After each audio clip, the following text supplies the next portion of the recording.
You go ahead and actually kick it off. But Troy, nice to meet you. Nice And to meet you too. yeah, my name is Boris Davis. But Tally, let's just go ahead and kick it off. Why don't you give a rundown of Troy, kind of some of his accolades, Yeah, and then Troy, definitely. we'll let you come and kind of give your own introduction after that. But Tally, go ahead and introduce our guest speaker to our viewers. All right. It's a great pleasure to get the opportunity to just conversate with Mr. Troy Horne. First, he's a musician. He's a Broadway actor and also an author of I thought only 2 books, but as I did some research, I see you got at least 4 books out there. Am I right? Or am I off a little bit? Yes. Yeah. Okay. Yeah. Yes. Okay. Thank you. Yeah. Okay. And then also he has his own podcast, and I'll let him go ahead and finish introducing yourself. Go ahead. And before you jump in, just I know that you went through a long list of things, and one of the things that with this being a basketball centered show, I'm speaking to our viewers right now. Tally has listened and read to his books, and so we're gonna lead with the author, and then he speaks about the basketball community and sheds positive light. So that's one of the main reasons that caught our attention is that with us being involved in the basketball community, we have an author that has invested and written, authored multiple books about the basketball community. So I didn't want to jump in, but I didn't want us to just like breeze over the part that he's the author for a basketball book, and that's why part of the reason why we have him on the show. But sorry to jump in there, but Troy, go ahead and reintroduce yourself to our audience. Yes. Yes. So my name is Troy Horne. I just was kind of dropped into the whole basketball community. Wrote a couple of books because, as the story goes, when my son, I'm a musician, as we just covered, right? And so one day I'm picking up my son Moses from elementary school, and his gym teacher comes out and says, hey, you should look into some basketball. He seems to have aptitude for it. This young man was in music. We had him doing piano lessons. That was nowhere on the radar. So I jumped in, as most of us do, and I got him signed up to the YMCA and started learning about it because I didn't play basketball. I didn't, I fell in love with it because he was in love with it. Right. And in the journey, I started learning so much about this injury and so much about just the whole deal. It was really exciting to see him grow and see him go and do his thing, and to be able to help him just by being around people like you all and learning the whole world of AAU. So that's kind of like what led into the books and all those other things. Well, I'm gonna say the title of your book. Sure. It's called the AAU Basketball Bible. Yes. And it's mainly for parents. Yes. And again, as a coach / parent, I think it's for coaches also. Yes. Brand new coaches who want to get on the scene and want to really say, hey, I want to try this AAU out, and don't even have an investment as far as just loving the kids. It's for them also. And really, I want to definitely plug that multiple times while we're talking. I want to keep plugging that book because again, you talk a lot of facts to the point to where as though you let everybody know it's definitely more than one way to skin a cat. But the way you went about this journey, I've seen a lot of the things, and that's why I think we relate so much because everything you mentioned, I've came across. So you have not said anything to where I'm like, no, you're wrong. No, you didn't do that. And yes, I did change my voice there. That's my me voice. I apologize. But so with that being said, that was one of the main reasons to make sure we get you on to just, again, show the parents that we do care enough that there's educational material out there for you other than just listen to myself and Boris here, the talking heads, and just spew whatever we want to spew. But again, there's facts. And then the fact that you're not even here when I listen to the audiobook, it's just, I'm telling you, it was crazy because you're in Denver, Colorado. Yes. Right. And here we are in San Antonio, and it was again so many facts that you put out, and I was like, man, this guy, I gotta know this guy. We gotta connect some way. So again, thank you again. And I got a couple of things, and you're in Colorado. Here we are in Texas, which a lot of people consider to be the Mecca of basketball. Here in Texas, we're in San Antonio. We got Houston and Dallas, which is real heavy in the grassroots basketball scene. Yep. And you're doing your thing out in Colorado, but due to technology and just, finding some good in the world, we're able to connect and share some of your work with our viewers. But you mentioned it once, but can you just go over one more time, like, why did you write this book, the AAU Basketball Bible, which is the one that caught Tally's attention? Right. Yeah. Why did you write that book? Well, we had a really great journey, and basically it's for the love of my son. I just really wanted to help him like understand it. And then I saw so many families struggling with the same stuff. I thought, let me write it down, because we were really blessed to be able, to on our podcast sit down with, guys who were playing in college, who are now playing overseas. We got to talk with Chauncey Billups. He got to train with Chauncey Billups because Chauncey was here. He got to talk with Jason Richardson. He got to talk with Kobe Bryant. It's like he got to talk with all these people on the podcast, and I was like, this is a gift that they're giving to us. We had to talk to John Lucas, and I grew up in Houston, so I know a little bit about the Houston scene. I grew up down there, but we got to talk with John Lucas. We got to talk with all these people about the AU basketball world and this journey of me trying to help him. And honestly, man, I just saw so many people struggling and so many people frustrated, so many people, kids losing the love of the game. And it wasn't because for any other reason except for they just didn't understand what the business part of youth sports is. And, love it or not, it becomes a business very early. And you can decide to not do that part, but you should at least know what it is. You should at least be aware that it exists. You know what I'm saying? So I wrote the book to help other families kind of navigate the stress and frustration and know what's coming towards them before they get, smacked down with it. So And so you wrote this to help parents, just to, I guess, increase awareness at what stage in the game, like when they're about to start playing AAU basketball, or once they're in high school, like once they're in high school about to play AAU basketball, or when they're still young, like what was the kind of the target audience or age group of parents that you kind of wanted to help out? 7th and 8th grade, because that's when it starts. And we talked with Chauncey about it on our podcast, and he said about 7th to 8th grade, I decided this is what I'm doing. And he said, I played football, I played baseball. He goes, I was a great football player, I was a great baseball player. He goes, but around 7th, 8th grade, I said, okay, because as I'm going into high school, I knew that for me to be, what I needed to be, as far as a basketball player, to get out of Denver and to be able to play at the collegiate level, I needed to focus on this thing. And that's what he said happened for me. He goes, it doesn't have to be for everybody, but he goes, for me, that's what, I feel like I needed to do. So the book is really targeted for people who are in that 7th to 8th grade age range, as they're getting ready to understand, okay, now we're getting into AAU for real, and we're getting ready to go into high school. Let's start understanding what we're stepping into as we start to play in 8th and 9th grade. I call the middle school the first tryouts for high school. Do you agree? Yeah. Right? It's the first real tryout to be told, hey, I can't play or I can play. Right. And so that's great that you said that in reference to, I think that's why we connect so well on that piece right there, because you're right. That's the part. That's the really important. Hey, can I or can I? Right. So real quick, and I guess I probably could have did a little bit more research, but I was so excited about the interview and everything. Yeah, no. How old is Mo now? He's 17. He's going into his senior year. Yeah. And I saw, and it led up to my question. I saw he won state for that. Is that high school basketball? They won state. High school basketball in Florida. Yeah, they are out there at the Rock. It's a national program. This year is going to be a fun year for him, man. They're playing in the Chick-fil-A Classic. They're playing in City of Palms. They're doing all the big stuff. So I'm excited for him, and it's funny because as a dad who has been so involved in this journey, as much as it kind of, hurts my heart to let go, it's like at this point, it has to become his journey. And that's hard.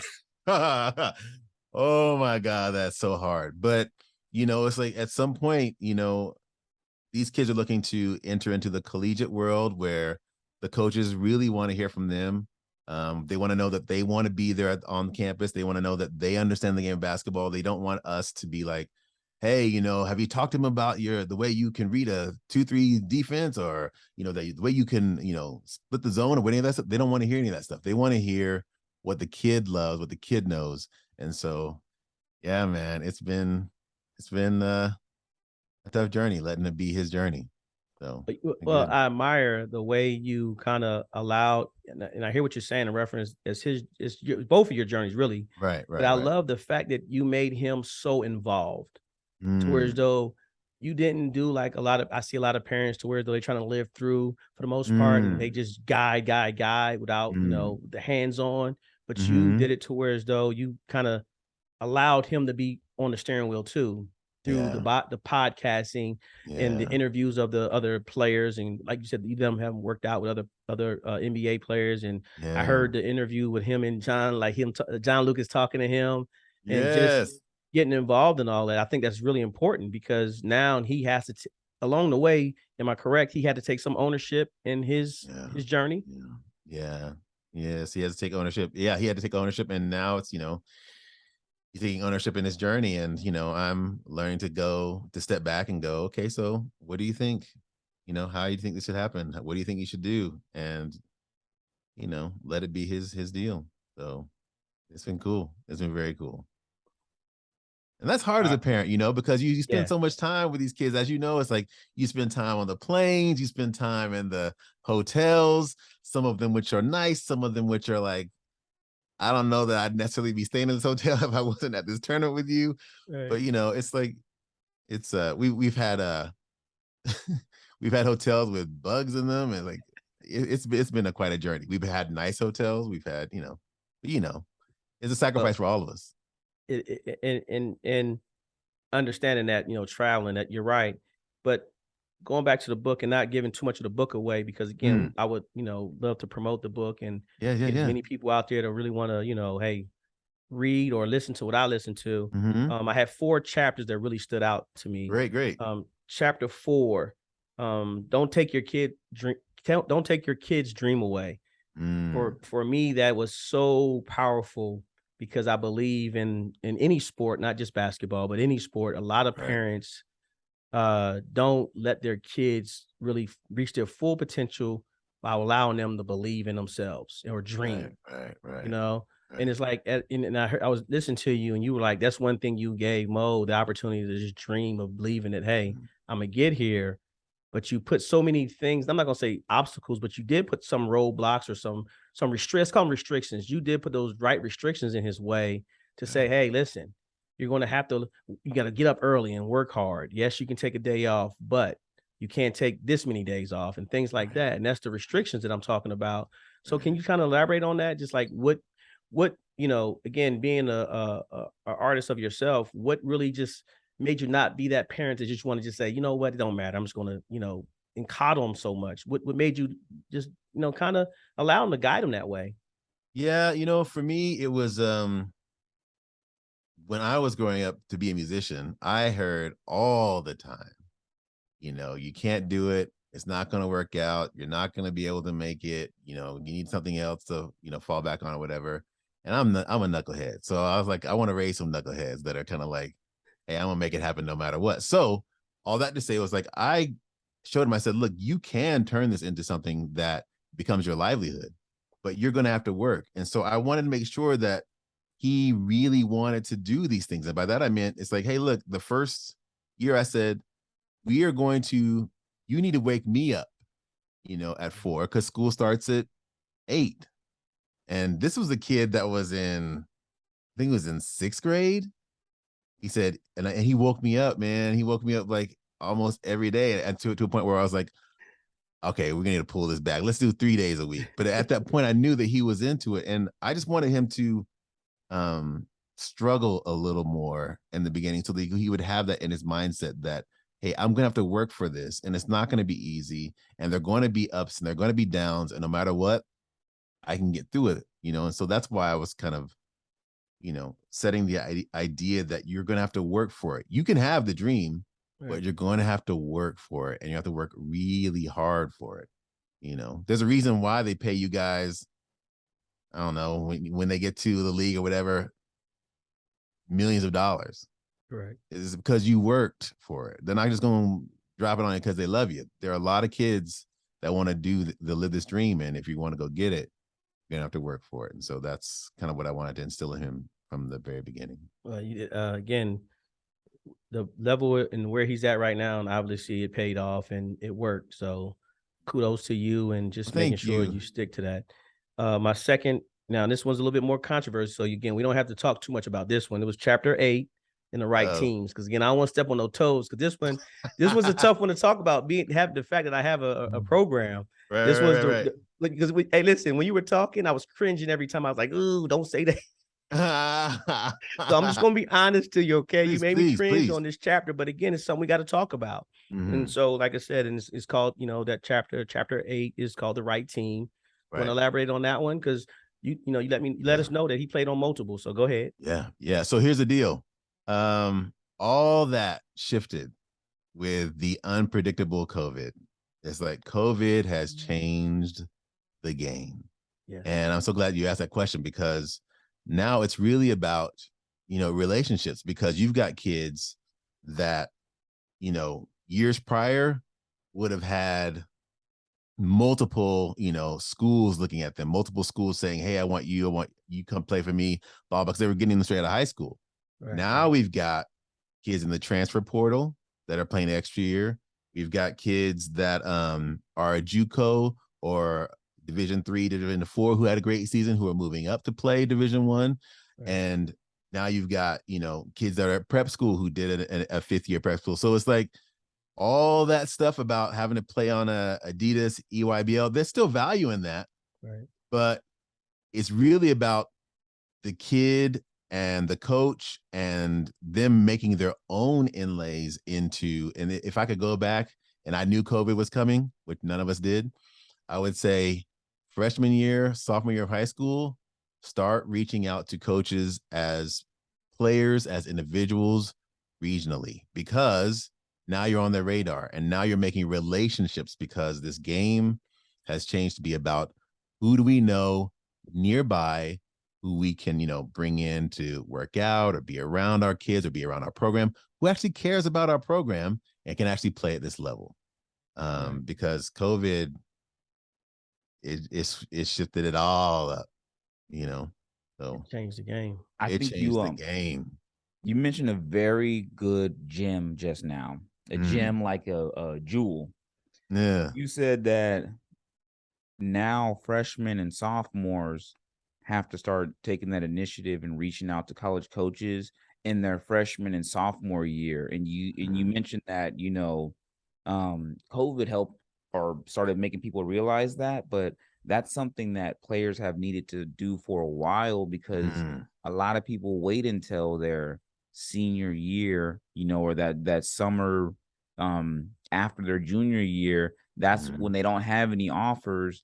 Then they want to start reaching out to college coaches. Then they want to start going to those prospect camps and going to those elite camps and doing all that stuff when they're in their senior year. And like you just mentioned, you can't build a relationship in 1 year. You got to start reaching out to these coaches freshman, sophomore year. That way you give the coaches enough time to see how the player develops, and you actually can build that relationship over 2 years. So, you mentioned a lot of very good things, but one thing that really caught my attention is when you said players that are in their freshman and sophomore year need to start reaching out to coaches then to start developing those relationships. So, and show interest in them, It's like, there are a lot of kids. I mean, there are a lot of kids that reach out and say, hey, I just scored 40, I went for 30, or I got blah. It's like, what I want these kids to understand is, and again, something that we kind of just learned recently, is that all these coaches that you're talking to, they were that guy in high school. So for you to come up and say, I did 20, I got 30, it's like, I did too. But do you care about this school? Do you care about this program? Do you care about, what we're doing here? Because I'm glad you had 20 and 30 and 50 rebounds, but I did the same thing. So How are you going to contribute to our program? Do you even care about us? Show us that you care about us. And I think the kid needs to find a place where they actually care about the program and be a part of the ecosystem of the school or the university.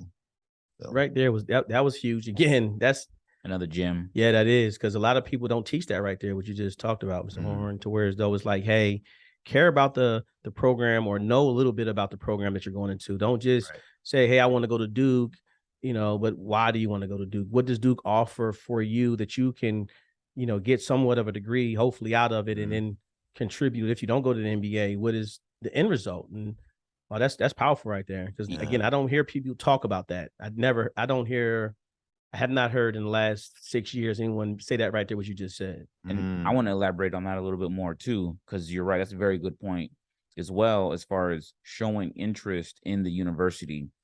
And some kids might say, oh, well, that's too hard. Or how do I do research about that school? Well, if getting recruited was easy, everybody would be recruited.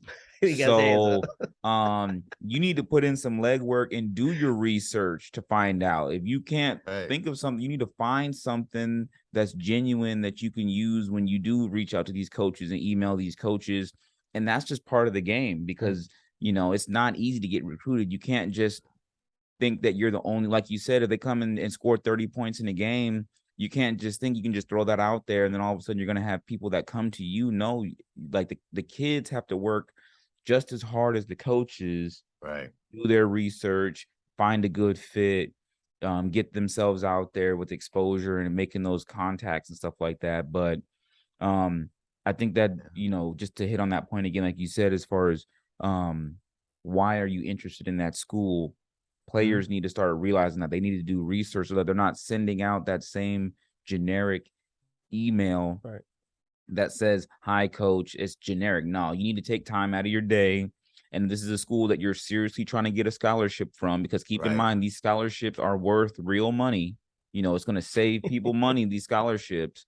So treat it like a job, and I just, think it's real important. Like you said, do your research on the school, find something that you're genuinely interested in that you can reach out to that college coach about. So exactly. I mean, and like you said, the beautiful thing that y'all have for the kids out there watching, we were using the Encyclopedia Britannica. We didn't have the internet. We had books that were outdated probably by the time we got them. You guys can go on the internet and Google these guys and learn about them and learn about their life, learn about what they're doing. They're on Twitter. They're on Instagram. Care about them. You want them to care about you. Care about them. Yeah. That's a great point. That's a great point. So then let's move into my next one.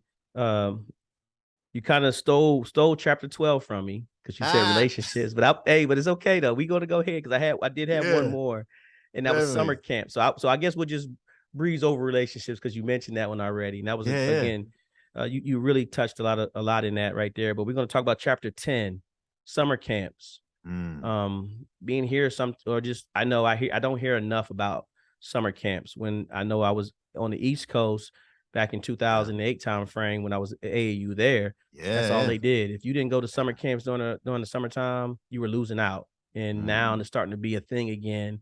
I don't know if COVID helped it, but I know summer camps are starting to be really, really a thing. And I hear a lot of programs talk about that. So you want to elaborate on that, like some good camps that people might, want to look into? Or in hindsight, looking at, and they're probably all changing now, with the camps that we've been since high school, the camps have kind of gone away because you're playing AAU pretty much all summer. So, I mean, the camps that we do in high school are pretty much what they call the elite camps at the college that you're going to.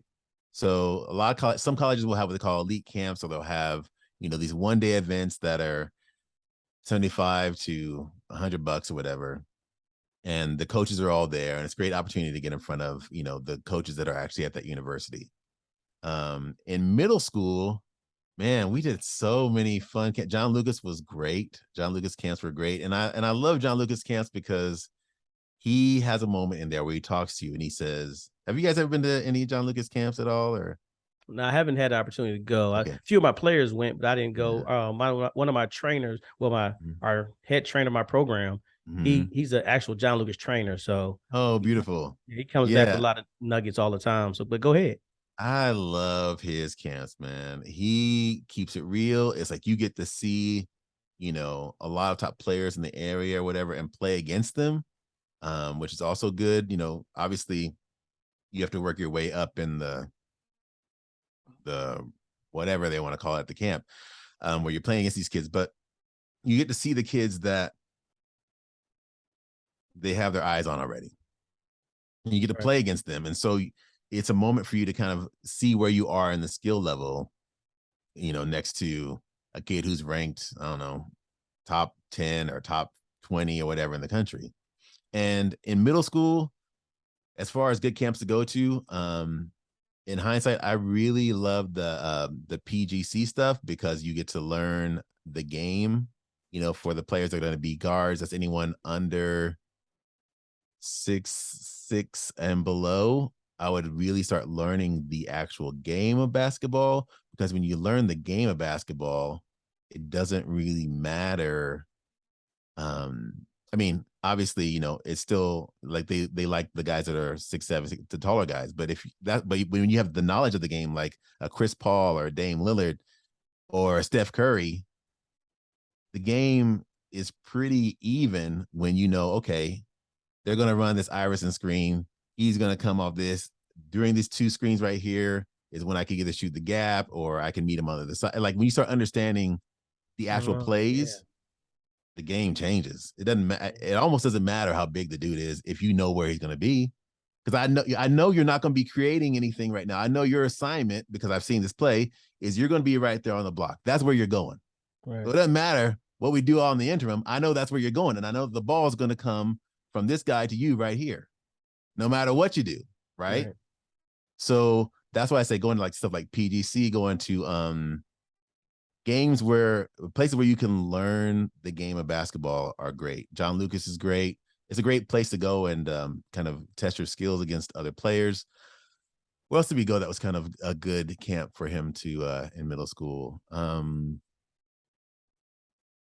What did we do? There were so many, man. I should have written down a few. No, it's okay. No, it's okay. But the college camps are great. PGC is great. John Lucas is great. They had this one called ABC camp, I believe. I don't know if they have them anymore even. We did an interview with one of the young ladies from that camp. That was really great because they learned the game a lot there. But I think that the focus is, no matter where you are, is to evaluate camps that are going to actually get you better and not just have you playing just to play. You know what I'm saying? Yeah. Place they're gonna learn the game. Yes, sir. Yes, sir. I love hearing you speak, because as I'm watching you and listening to you speak, you're like one of those active parents. Like you're speaking to us not as like an academic that says, based on what I've studied, you should attend these camps, to maximize. No, you're a parent that went through the went through the ropes. Like you were mentioning before, you stayed at the hotels, you traveled, you went to these camps, just like a lot of these parents that are watching the show now do. So as I hear you just like kind of look back on some of those camps and think about that, I'm just still kind of in awe, and I just think it's awesome that you documented this and that you created a resource to kind of give back, because these are the type of experiences and questions that a lot of parents of athletes have, but they just don't really know like who to ask or there's nowhere to go, who to look to. But to just hear an honest opinion and honest experiences from another parent, set the whole author, musician, any other things aside, you're a parent, that had a kid that's an athlete. Your experiences, I'm sure that they can gain a lot from that as well. So man. It's just great to hear you just, talk about those experiences, because I'm sure it hits home with a lot of our viewers, because if you're in the basketball community, you've done a lot of those same things. So Yes. And that kind of leads to my last question, as far as like, actually I wrote down and kind of had some thought to it, was the fact that you made the AAU basketball Bible, and then the second book you came out with, and I kind of laugh about it, because when I started listening to it, I was like, that's not Troy's voice. Something's wrong here. This is not Troy, but he has his name on it. And and again, it's a book that your son is talking to basketball players. When I say that right there is like so important, because so many kids, as far as, our kids that listen to us, they don't really believe us to a point. To hear it from a peer that's actually doing it, that's huge. That's huge. Not too many. Like, I'm trying to get a lot of my guys that, I have in my group, in my circle and everything, to come on the show and to promote them as individuals, and do the same things you did. But to hear that book and to hear him just like talking, and it's like, oh, first I gotta get you on first. Then when we get done with this, I'm definitely gonna listen to that one, to the point to where, as though it's like, wow, this young man is spewing some real good, true information, like gems. Is like, wow.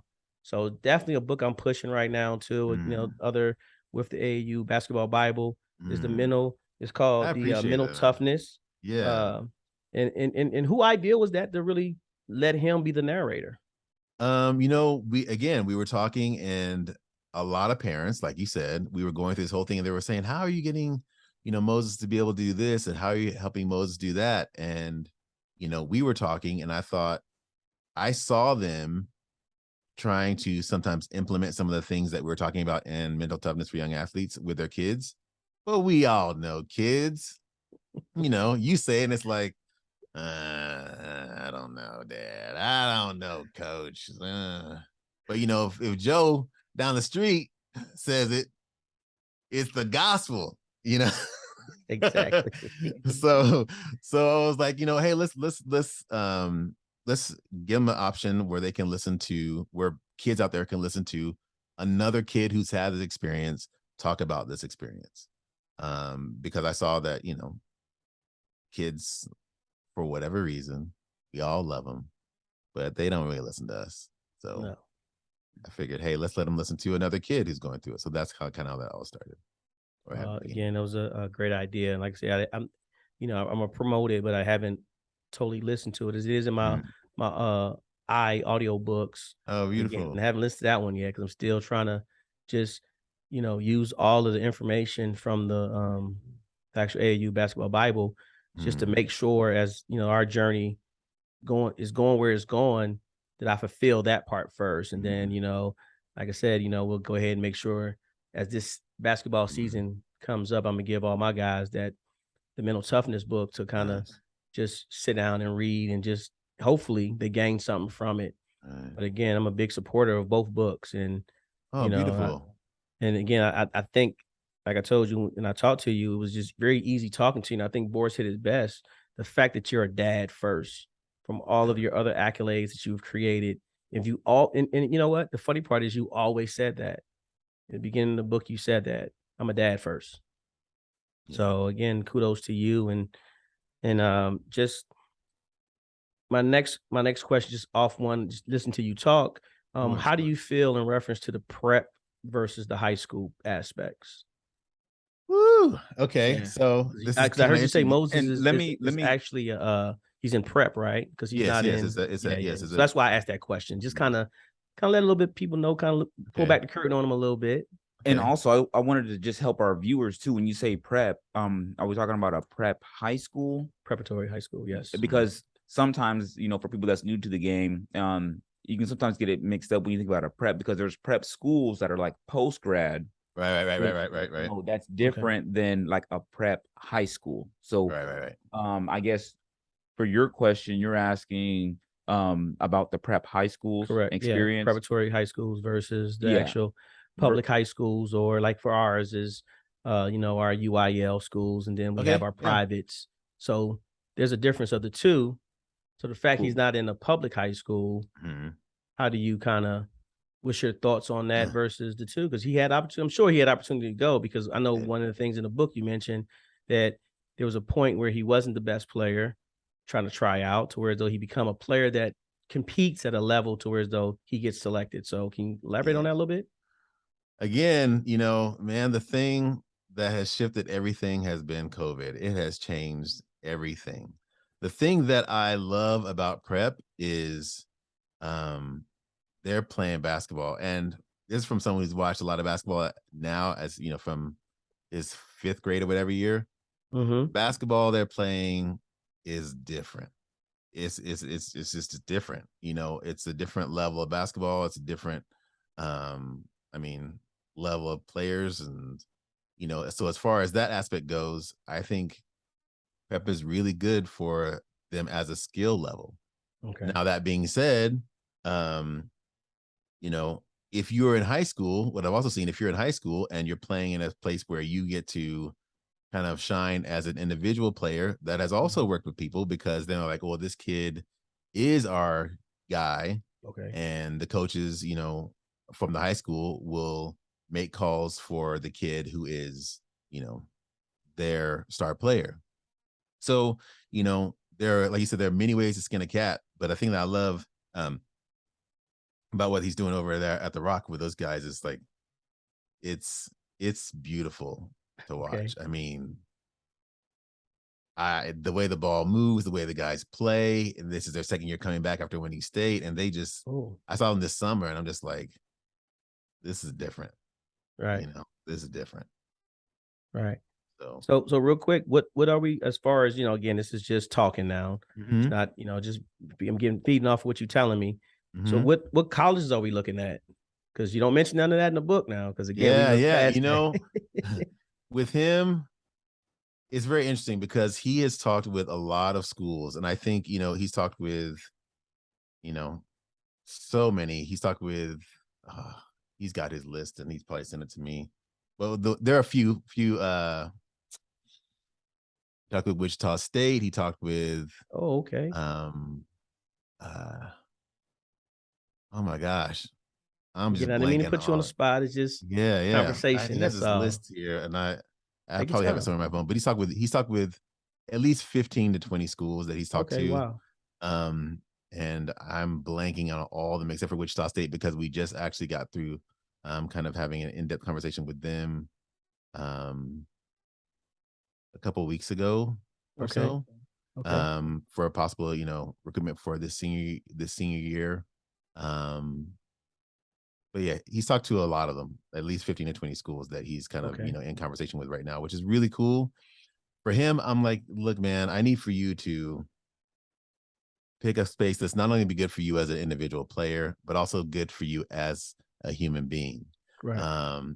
He's talked with FAMU there in Florida. They're starting to trickle back into my head. Yeah, it's cool. I mean, we don't really need specific names or nothing. Yeah. But real quick, you have a son that's like actively in the recruiting game. So yeah, can you just like do a little quick advertisement for him? Tell, like, in case there's coaches watching this, which there are some college coaches that's watching it. Can you just basically just like snapshot? Who's your son? Where's he at right now? In case they want to go and do some research and learn more about him. Yeah, Moses Horne. He's a point guard, shooting guard out at the Rock School in Gainesville, Florida. And those kids out there are playing real basketball. They've got, you know, him. There's a kid named there's so many kids. There's so many. You got to check out the Rock basketball in Gainesville, Florida. His name is Moses Horne. And so that was the thing. I never heard of that organization. So it's called The Rock, and it's out in Gainesville, Florida. The Rock is like it's like a preparatory program out there in Gainesville, Florida. Okay, that was the big thing. Just so that anybody that's watching right now, and since your son's actively trying to be recruited right now, I mean, and as you know, part of the recruiting game is all about exposure, of course, making those connections. So who knows? There might be some coaches watching this show right now, looking for some point guards, shooting guards, and they can go check out, you know, Moses Horne over at The Rock. Yeah, and Coach Justin Harden. Yeah, those kids, man. Again, I've watched a lot of basketball over these years, and the stuff that they're doing right now it's really beautiful. And you know, it's just when the game is played right, You know, it looks different. You know, y'all know what I mean. Mhm. It's a totally different game when it's played the right way. And as a parent who grew up hearing, you know, not grew up, but grew up with him hearing play the game the right way, and I was like, what does that mean? You know, we just got to go out there and just put it on them, and you know, leave with the trophy and you know all that stuff. That was me. You know, I was like, hey, the right way is, did we win or did we, you know, hey, that's the right way. Did we win the game? Great. Then we play the right way. But when you start seeing, like, you know, the kids actually understand, okay, I can do a no look because I already know we're filling the lanes when we run down the field. We're not just all just running straight towards the basket. We're filling the lanes. We're spreading the floor. So when I come down, I already know my guy's over here. So drop it off to him and it's easy. You know what I'm saying? It's beautiful. It's a beautiful thing to see. Yeah. And that's the not funny, but funny part about you. That's why I told you I gravitated to you. I was listening to you. You're a true basketball dad. And the reason here's why I'm gonna tell you this. So I'm listening to you tell the story about your son. Here you are having the opportunity to promote Moses, but what did you do? You promote the team. That's genuine. A lot of people wouldn't have did that. It probably was just stuck on their son saying, hey, he's dropping this point guard, you know, hey, give him an opportunity. But no, you're going more into, hey, listen, it's not just him on that team. It's a lot of good kids, and giving the opportunity for those kids to be if a college coach is watching, say, oh, really? Yeah. So that's very, very, very respectful and very admirable of you to do that, because again, a lot of people in your situation, when they did that, they'd have been like, yeah, my son is da-da-da, and told all the great accolades about your son, but you didn't do that. You started, but then you start you start reflecting. I could see the gears in your brain, in your head, just spinning like, man, he got such a talented team. It's not just him. And that's great to see. Well, man, you know, as they say, something you learn when you get older. I'm probably older than you. I got gray in my beard. I see y'all don't have any gray yet. So no. Try again. I saw your age, but I got you beat. So try again. 72 what? Over here. 72. 72. Okay. Yeah. Hey, listen. That's not the year I was born, everybody, by the way. I'm just letting you know. But you know what you learn, man, is what's meant for you is meant for you. It's like what they say, you know, what God has for you is it's yours. So it's like you just need to go and you know, step into that and know that you just need to do what's best. You need to do your best at whatever you do, and make sure that you're prepared for the opportunity. So when the opportunity comes, you're ready. But if it's meant for you, it's meant for you. And that's how I feel with him. It's like, you know what? After all the stress, after all the like, hey, I got to get you, got to do this, got to do this. If it's meant for you, it is meant for you. And, you know, you're going to be fine in life no matter what happens. And I think he's going to do great. But, you know, it's like it allowed me to release the, you know, I have to guide every moment because now it's his journey, you know. Right. Yeah. And you started off with that too, as we start speaking. So, hey man, if you don't mind, I would love to have you on throughout the season of high school and I love it. The whole basketball thing. If you don't mind coming on, Yeah, definitely send us the link to go ahead and we're going to put in a feed here how to get your book, both books, as far as the AAU basketball Bible and then mental toughness. We want to both, shout out to those for you on our link and everything. If you don't mind, then I would love that. Ask you to come on every now and then and just talk to us. Let us know how it's going over there, man. I would love that, man. I would love that. So where are you all on the journey as far as your youngsters out there? So my nephew, so I had two nephews, kind of why I got started here in San Antonio. One of them, he didn't complete his journey, but he did get the opportunity to get a D1 opportunity here at the University of Incarnate Word. Okay. And yes, sir. So, exactly. So he's there. This is his first year. He's a freshman going in there. So I already let him know, hey, listen, wherever you going, I'm gonna make sure I try to be as many games as I can and supporting that deal.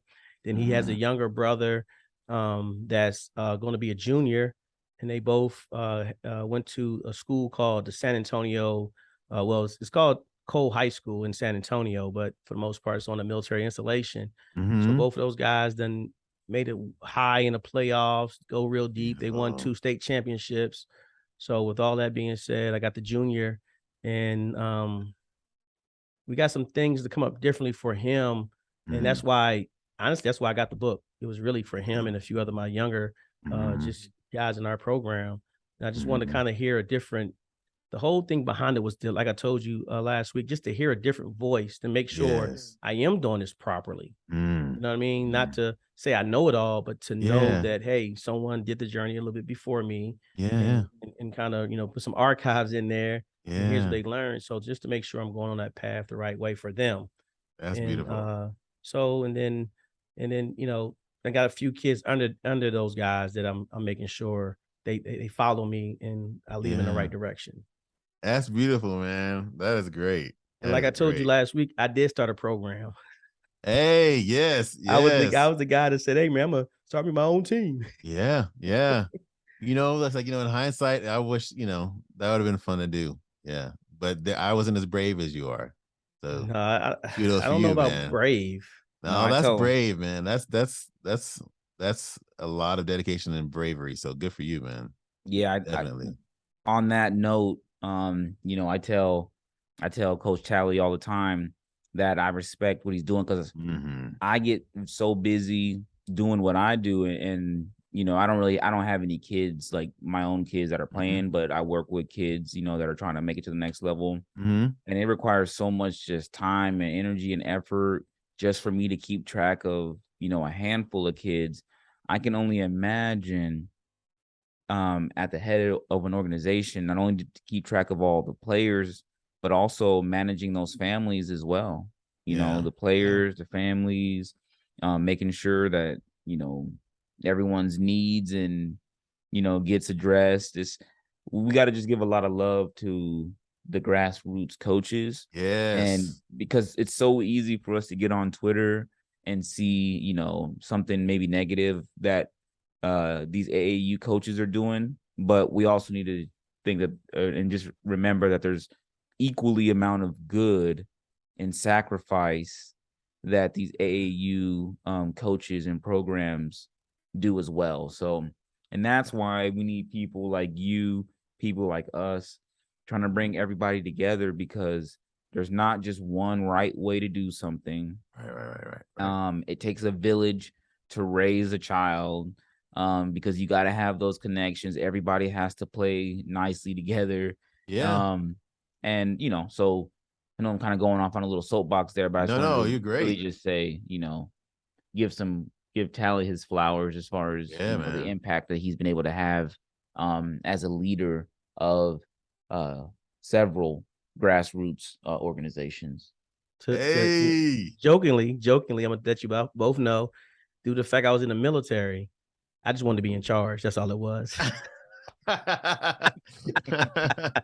Yes. That's all it was, Troy. I just wanted to be in charge, man. No, I'm joking. No, I just wanted to make sure I give back and I assist those who I could assist. That's all. And that's why I love your personality and how you came across in the book. And it's someone who I wanted to connect with, because a lot of my parents are like you, to where as though they ask the right questions. And I always joke with them. I tell them sometimes, I say, yeah, I know we have our disagreements, but for the most part, the biggest thing they all do is want the best for their kid and believe in me. And as a program director, as a guy who started a program, who does worked with two of them already, it's just, again, that's the part we need. We need parents like yourself, people like Boris be behind you, and just to know that, hey, whatever direction I think I'm going into, they got to be behind me to make sure that direction we get there. And that's the biggest part of all this, or the hardest part of all this, because without your support, you know how it is. You've been part of multiple organizations. Again, I can't go anywhere without you. And I need the talented kids and I need the developmental kids. You need both. And a lot of people lose that focus with that. They be like, oh, no, you don't need both. No, I need both. I need those kids that's growing. And I need those kids that are really good.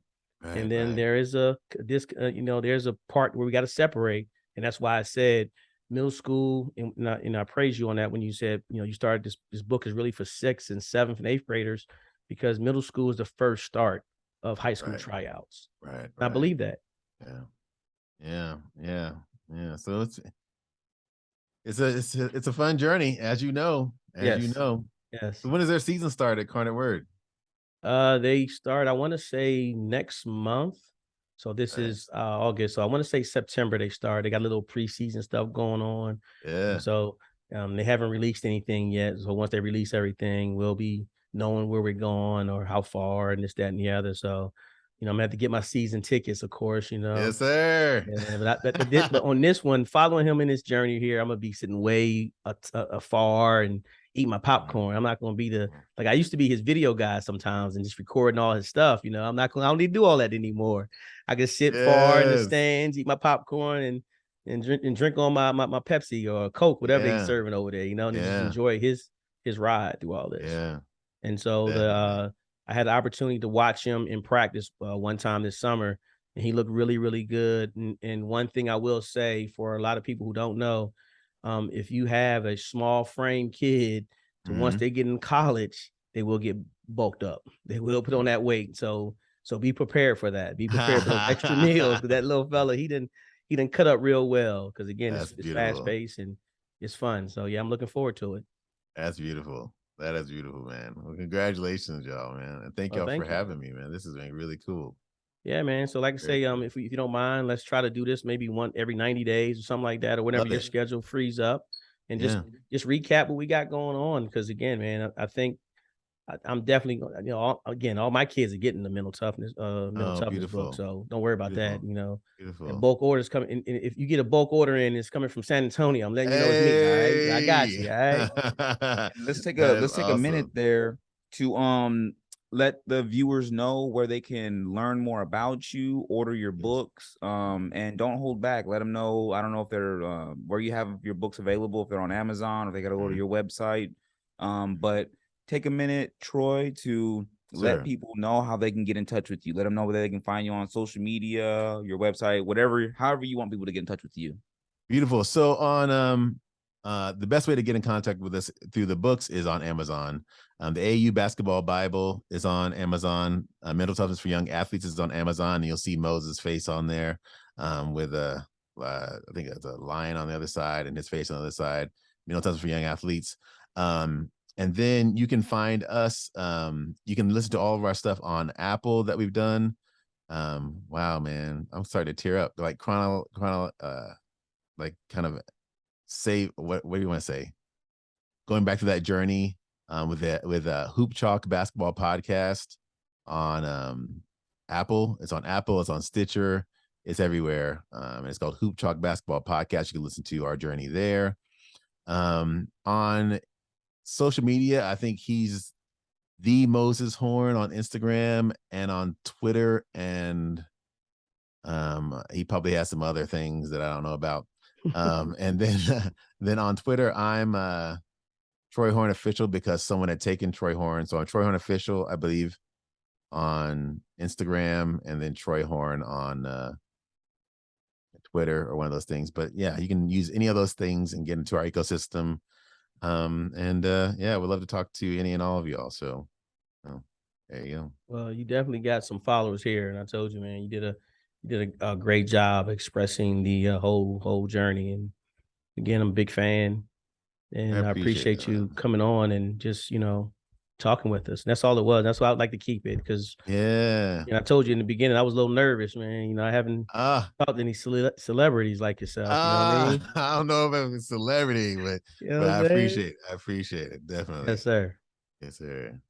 This has been so cool. No, that's it. Gonna encourage all of our viewers to go check you out, show your support. Thank you for dropping that knowledge on us, and thank you for coming on the show. Thank you all. And then once we drop the show, I'll send you the link and everything, and you'll have it. And then I'll be promoting it on my Instagram and all my other stuff. I'll do the same. Yeah, send me whenever, and I'll promote it as well. This has been really great. Yes, sir. I super appreciate it. Yes, sir. Yes, sir. Yeah. Thank you again. All right. Thank you. Thanks. Nice meeting you too. All right. Bye. Bye-bye.